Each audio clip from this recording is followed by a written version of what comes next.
Hi நண்பா, welcome to bison travel vlogs. இப்போ நம்ம எங்கே இருக்கிறோன்னு பார்த்தோம்னா பைக்கரா வாட்டர் ஃபால்ஸுக்கு தான் இங்கே போயிட்டுருக்குறோம். இந்த எங்கள் பைக்கரா ஃபால்ஸை பார்த்துட்டு அதுக்கு அடுத்தது வந்து பார்த்தோம்னா மசனக்குடி போயிட்டுருக்குறோங்க, போகணும். அதுக்கு அடுத்தது மசனக்குடிக்கு போகணும். Mudumalai to Masinagudi Kallatti. First time பாருங்க பைக்கரா ஃபால்ஸ்க்கு, எப்படி இருக்குன்னு தெரியல. காலையில் நேரத்திலே கிளம்பிட்டேங்க.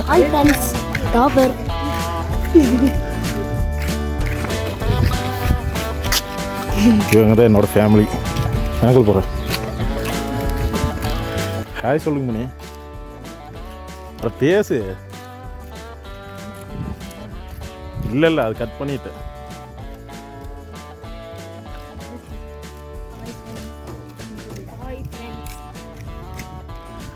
ஏய், பைக்கரா ஃபால்ஸ் இந்த வழியாக தான் போகணுங்க. -2 டிகிரி செல்சியஸுங்கிறாங்க. அங்கே வந்து பார்த்தோம்னா, அதாவது நாங்கள் வந்து பார்க்கும்போது மணி ஒரு 10 இருக்குங்க, ஒன்றுமே இல்லை.